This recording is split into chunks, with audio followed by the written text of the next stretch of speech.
subject following on, this is important and this does deserve the title. The death of tungsten. I am being lit by its single light techniques. It kind of works. It can be very dramatic for black and white photography. It's a bit tiresome for video, but I haven't got any other lights down here. It's tungsten light. It's an ARRI light. It's an ARRI light 800, and the news is out that the European Union, blame them for everything, are trying to ban tungsten in the entertainment industry.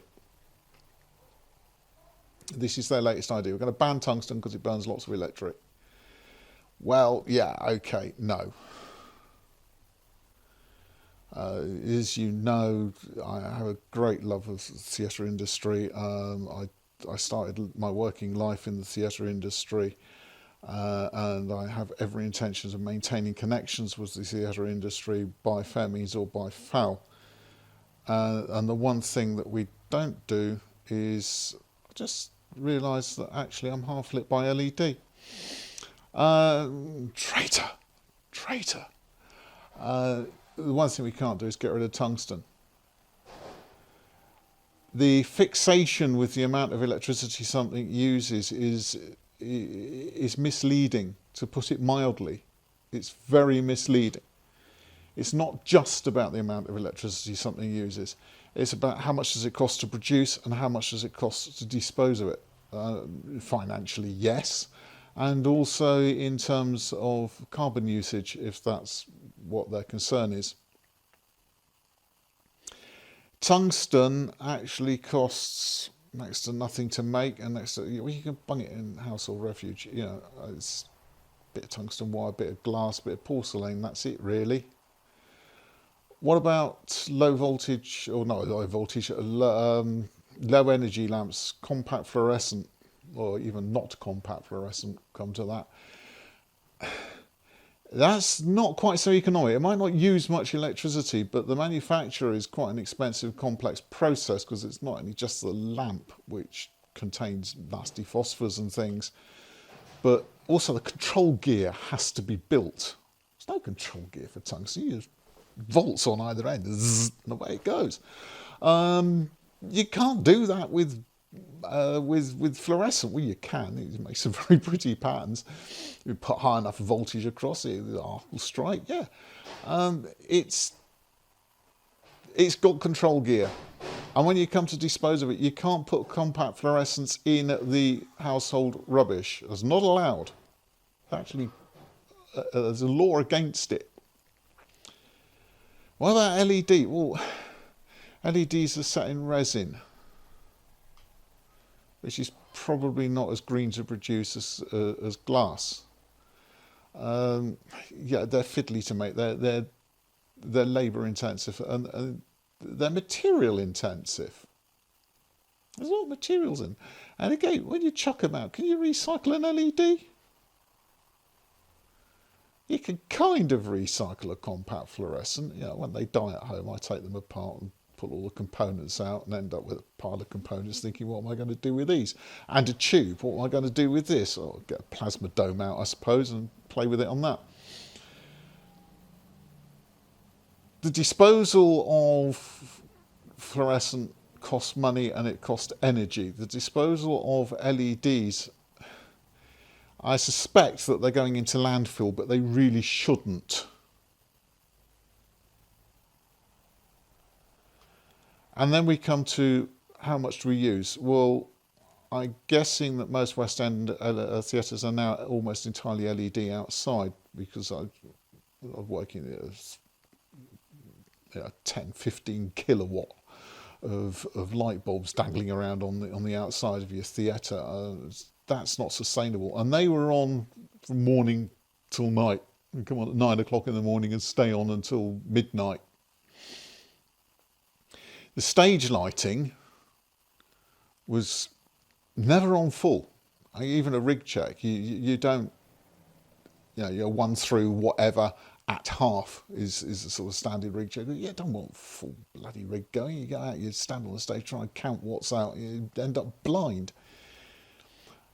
It's very, very, very rare does a big rig run at full power. It doesn't need to. And it's only on for 3 hours a day or 4 hours a day. You know, it's not on constantly for that, 12, 15 hours that the outside is on. The house lights now, I believe, in a lot of places are LED. All the foyer, all the public areas are lit with LED and other low energy sources. They are the areas that sap the power, not the stage. And then we come on to the magic of tungsten. Try dimming an LED. You can dim an LED from full to 0. It's not easy and it's very expensive, and the control gear again is not simple. If we ban tungsten, we are going to have to change all the dimmers in the theatres. All of them suddenly become scrap. Millions of the dratted things suddenly become scrap. That's not green. That is not environmentally friendly. All their manufacturing plant in a skip, it's not green. It's not environmentally friendly. We shouldn't be doing it. And artistically, tungsten is irreplaceable at the moment. I think this might change.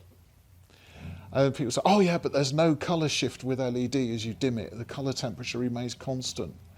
It's actually that colour shift that adds the warmth and the magic to the tungsten. If you want a constant colour temperature, run it higher, run it at full, and don't dim it for a whole state. Use neutral density. I've done it.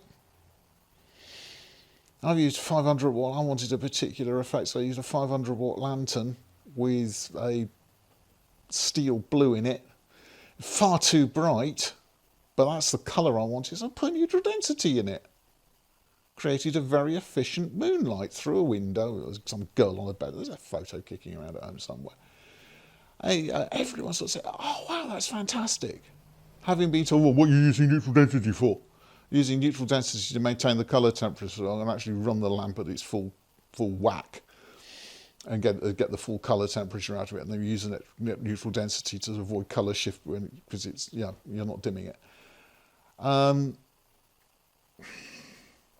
Other times, I've deliberately wanted that colour shift. I've deliberately wanted to lower the colour temperature from its nominal 3,200 down to whatever. We use overpowered lamp and cut it back on the dimmer, and things go.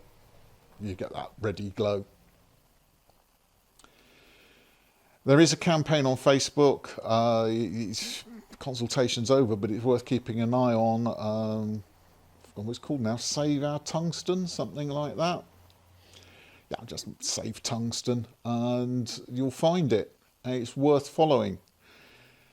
The contributors that have posted on that Facebook page are incredibly experienced and incredibly knowledgeable. There's hundreds of years of experience contributing to the dialogue, and just that is worth reading. Most of them, the arguments are different, subtly different, or the same argument put in yet another different way. It's understandable by all. I'm worried about photographic trade. If we lose tungsten, they say, right, no tungsten, and no tungsten lamps are produced. I'm stuffed. I still work with film. I still use optical enlargers, and they are all tungsten light sources. As is this. We cannot lose tungsten for so many reasons. Go, do your research and scream. Every country under EU regs has the right of veto. We don't have to accept it.